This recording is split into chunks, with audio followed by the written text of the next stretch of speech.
Assalamualaikum warahmatullahi wabarakatuh. Salam sejahtera untuk kita semua. Kembali lagi dengan Gina Faiza membahas mata pelajaran ekonomi tentang produksi, konsumsi, dan distribusi dalam kegiatan ekonomi. Oke, kita next ya.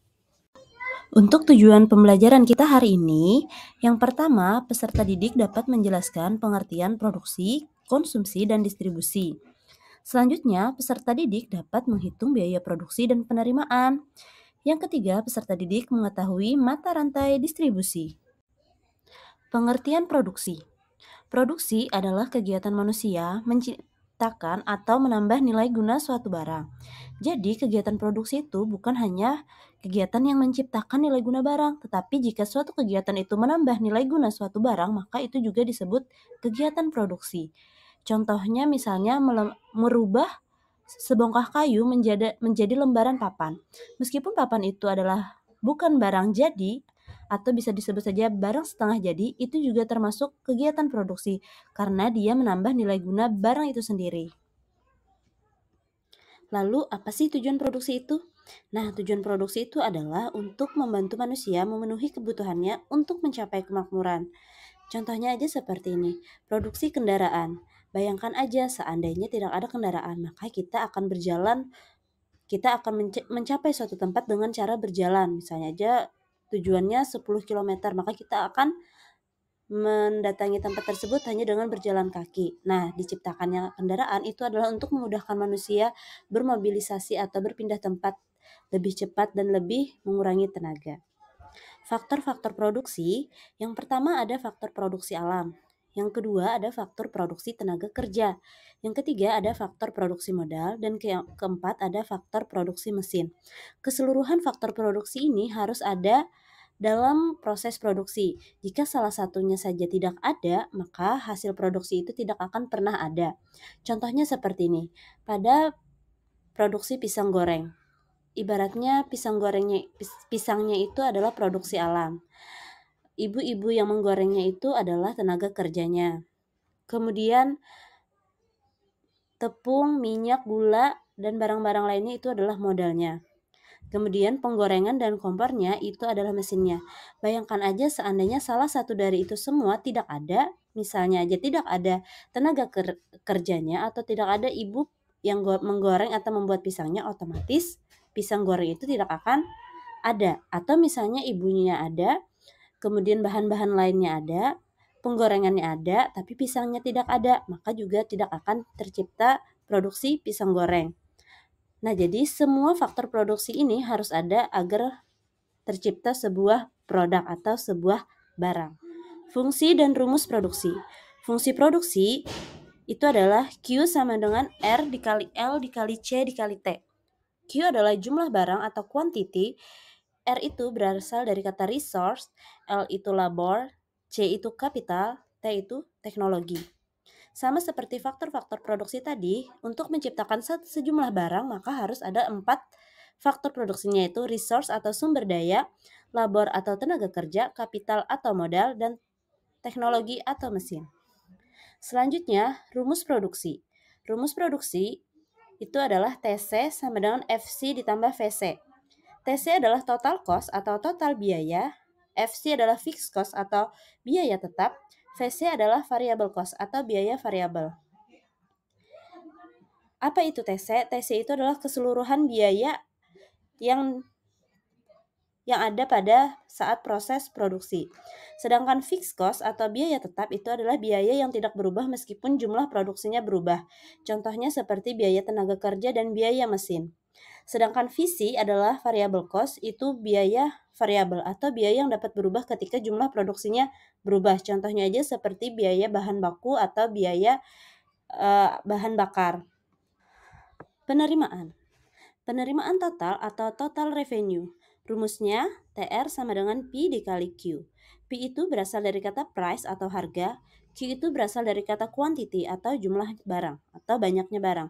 Jadi untuk menghitung keseluruhan penerimaan, kita cukup mengalihkan jumlah barang yang terjual dan harga barang yang dijual. Yang kedua, penerimaan marginal atau marginal revenue. Rumusnya MR sama dengan delta TR dibagi delta Q. Ada yang tahu arti delta biasanya untuk mencari apa? Ya, arti delta itu adalah untuk mencari selisih. Jadi, seandainya kalian menemukan rumus atau disuruh mencari marginal revenue, maka kalian rumus turunannya adalah TR2 dikurang TR1 dibagi Q2 dikurang Q1. Karena biasanya untuk mencari rumus marginal revenue ini pasti ada perbandingan total penerimaan dan jumlah barang yang terjual. Kemudian kalian tahu nggak apa penerimaan marginal ini? Penerimaan marginal ini adalah penerimaan di mana ketika produsen yang biasanya memproduksi sejumlah barang, kemudian dia menambah jenis produksinya. Contohnya kayak produsen sepatu. Jika sebelumnya dia hanya memproduksi 2 jenis sepatu, misalnya sepatu olahraga dan sepatu sekolah, kemudian dia menambah satu jenis lagi sepatu, misalnya sepatu pantopel. Nah, sepatu pantopel itulah yang disebut dengan marginal revenue. Yang ketiga, penerimaan rata-rata atau average revenue. Rumusnya adalah AR sama dengan TR dibagi Q. Berbeda dengan penerimaan marginal tadi, untuk average revenue ini tidak ada deltanya, jadi cukup langsung dibagikan total penerimaan dengan jumlah barang. Yang keempat, laba. Untuk mencari laba, kalian cukup dengan cara mengurangkan total penerimaan dengan total biaya. Itu didapatlah laba. Selanjutnya, konsumsi. Pengertian konsumsi adalah kegiatan manusia menghabiskan atau mengurangi nilai guna suatu barang. Jadi, konsumsi itu bukan hanya terkait pada saat kalian misalnya memakan seblak lalu habis, itu disebut kegiatan konsumsi. Tetapi, pengertian konsumsi lebih luas daripada itu. Pada saat kalian mengurangi nilai guna suatu barang, itu juga termasuk kegiatan konsumsi. Contohnya pada saat kalian menulis, itu juga termasuk kegiatan konsumsi karena kalian mengurangi nilai guna dari pensil dan kertas atau dari pulpen dan kertas. Contohnya pada saat kalian menggunakan HP, itu juga termasuk kegiatan konsumsi karena kalian mengurangi nilai guna HP. Faktor-faktor yang mempengaruhi konsumsi, yang pertama ada penghasilan. Semakin tinggi penghasilan seseorang, maka semakin besar pula konsumsi orang tersebut. Yang kedua, tingkat pendidikan. Semakin tinggi pendidikan seseorang, maka biasanya konsumsinya juga semakin tinggi. Kenapa semakin tinggi? Karena biasanya orang yang berpendidikan tinggi mengkonsumsi barang-barang yang menggunakan IT, sedangkan barang-barang yang menggunakan IT itu biasanya harganya lebih mahal, sehingga bisa disebutkan konsumsinya menjadi lebih tinggi. Selanjutnya ada harga barang. Biasanya semakin tinggi harga barang, tingkat konsumsi seseorang akan semakin rendah. Tapi ada barang-barang yang tidak terpengaruh oleh itu. Contohnya kayak beras. Beras itu seberapa tinggi atau seberapa murah pun harganya, dia tidak akan berubah karena beras itu termasuk bahan pokok atau bahan untuk bertahan hidup. Biasanya keadaan seperti ini disebut dengan ceteris paribus atau barang-barang yang tidak terpengaruh konsumsinya meskipun barang itu harganya naik atau turun. Jumlah keluarga. Makin banyak anggota keluarganya, maka makin banyak pula konsumsi keluarga tersebut. Jenis kelamin, jenis kelamin itu berbeda, biasanya konsumsi laki-laki dan perempuan. Biasanya kalau laki-laki konsumsinya mungkin untuk top up main game, kalau untuk perempuan biasanya untuk skincare atau make up. Perilaku konsumen. Berdasarkan hukum Gosen 1, kepuasan manusia terhadap suatu barang itu memiliki batas maksimalnya. Bagaimana maksudnya? Jadi, manusia itu bisa merasa puas secara maksimal terhadap suatu barang. Contohnya seperti HP. Pada saat kalian pertama kali membeli HP, satu hari setelah membeli HP, kalian masih merasa senang. Kalian masih memamerkan HP kalian ke teman-teman kalian. Misalnya kameranya bagus, spesifikasinya bagus, dan lain sebagainya. Setelah pemakaian 1 tahun, sudah merasa biasa saja. Setelah pemakaian 3 tahun, sudah mulai banyak HP-HP yang keluaran terbaru yang menarik minat kalian. Setelah pemakaian 5 tahun, kalian mau ganti HP. Pada saat kalian mau ganti HP, itulah yang disebut kepuasan maksimumnya. Jadi, manusia itu ada kepuasan maksimum terhadap suatu barang. Selanjutnya, perilaku konsumen ini bisa dinilai dengan 2 pendekatan. Yang pertama, pendekatan nilai guna kardinal. Yang kedua, nilai guna ordinal. Pendekatan nilai guna kardinal ini adalah pendekatan yang dapat dihitung, misalnya kayak perbandingan harga. Kalau pendekatan nilai guna ordinal ini tidak bisa dihitung, misalnya seperti selera. Ibu contohkan di sini ada 2 gambar. Yang pertama mie sedap goreng dengan harga 2.500 dan Indomie goreng dengan harga 3.000. Jika kalian menggunakan pendekatan nilai guna kardinal, otomatis kalian akan memilih sedap goreng karena harganya lebih murah atau lebih terjangkau. Berbeda misalnya kalian menggunakan pendekatan nilai guna ordinal, kalian akan memilih Indomie goreng karena karena kalian lebih menyukai rasa Indomie goreng karena sesuai selera. Distribusi. Pengertian distribusi adalah kegiatan menyalurkan barang dari produsen ke konsumen. Jadi, peran distributor pada kegiatan ekonomi itu sangat penting. Tanpa adanya distributor, maka manusia tidak akan bisa menikmati produksi dari produsen yang jauh dari daerahnya. Contohnya saja, orang Kalimantan tidak bisa menikmati produk dari produsen yang dari Pulau Jawa, bahkan dari luar negeri. Tapi dengan adanya distributor, kita bisa menikmati hasil dari produksi produsen yang dari luar pulau, bahkan dari luar negeri.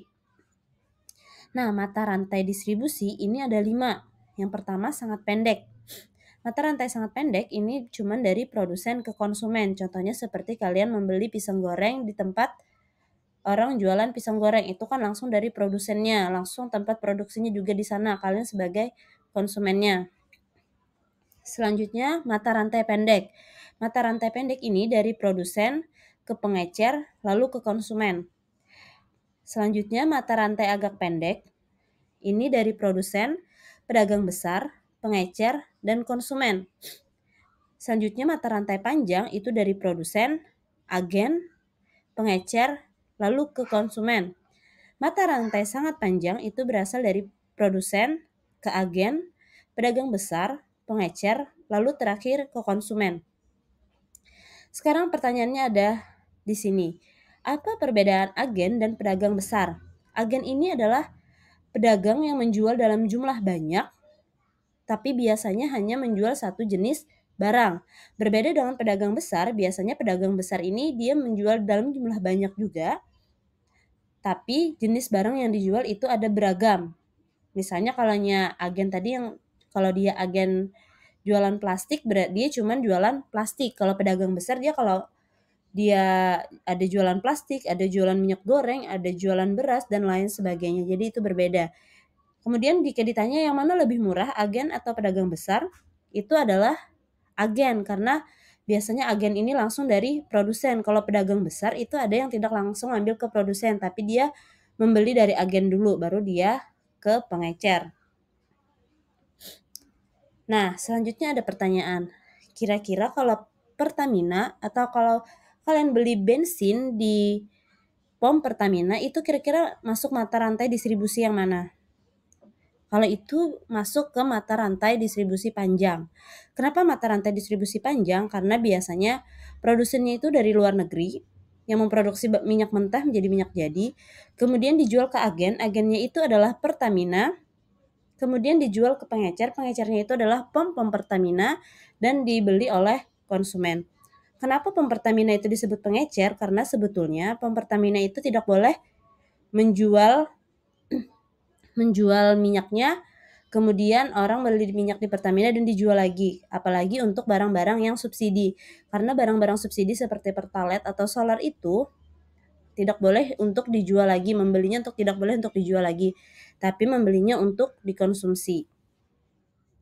Yang terakhir, contoh soal. Contoh soalnya ada, seorang produsen sepatu menjual sepatunya dengan harga 50.000 dan berhasil menjual sebanyak 40 pasang dengan total biaya produksi sebesar 1.200.000. Kemudian ia menambah jenis sepatu yang dijualnya dan berhasil menjual 50 pasang dengan total biaya sebesar 1.500.000. Berapakah TR1, TR2, MR, AR1, AR2, laba 1 dan laba 2? Nah, untuk kali ini kita akan jawab sama-sama dan silahkan siapkan buku kalian. Ya, sekian pembelajaran kita hari ini. Semoga materinya bermanfaat. Salah hilap saya mohon maaf. Wassalamualaikum warahmatullahi wabarakatuh.